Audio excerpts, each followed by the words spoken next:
চালের বাজারটা যেই অল্প কয়েকজন ব্যবসায়ীর হাতে নিয়ন্ত্রিত হতো, সাধনচন্দ্র মজুমদার হচ্ছেন তাদের একজন। আমি জাস্ট একটা এক্সাম্পল দিলাম, এটা আপনি প্রতি রেজিমে হয়তো ভালো মতো ইনভেস্টিগেট করলে হয়তো খুঁজে পাবেন।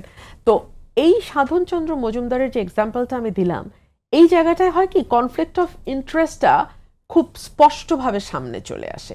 মন্ত্রী হিসেবে আপনি যেই পলিসি নিচ্ছেন রাষ্ট্রের প্রয়োজনে, সেটা আসলে আপনি আপনার ব্যবসায়িক স্বার্থকে সামনে রেখে নিচ্ছেন কিনা এটা বুঝবার কোনো উপায় থাকে না। সো সেই জায়গাটাতে কনফ্লিক্ট অফ ইন্টারেস্ট একেবারে ভয়াবহ রূপে সামনে আসে। আরেকটা হচ্ছে যখন বিজনেস কমিউনিটি ব্লার্ড হয়ে যায় না, বিজনেস কমিউনিটি পলিটিক্সে মিশে যায় না, কিন্তু বিজনেস কমিউনিটি ইনফ্লুয়েন্স করে পলিসি মেকিংয়ে।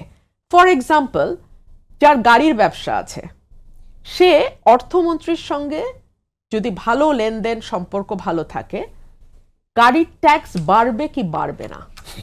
কিংবা যার সিগারেটের ব্যবসা আছে, আমরা মাঝে মধ্যে কাঁচা বাজারে এই অস্ত্রটা দেখি, সিগারেটের ব্যবসা আছে, সিগারেটের ট্যাক্স কি করা হবে, সেটা বাড়বে কি। যার বিড়ির ব্যবসা আছে, ট্যাক্সটা মওকুফ করা যায় কিনা। সো এই যে পলিসি লেভেলে গিয়ে ইনফ্লুয়েন্স করা, তখনই লেনদেনের ব্যাপারটা আরো স্পষ্ট হয়ে আসে যে কিসের বিনিময়ে পলিসি মেকাররা ওটা করছে।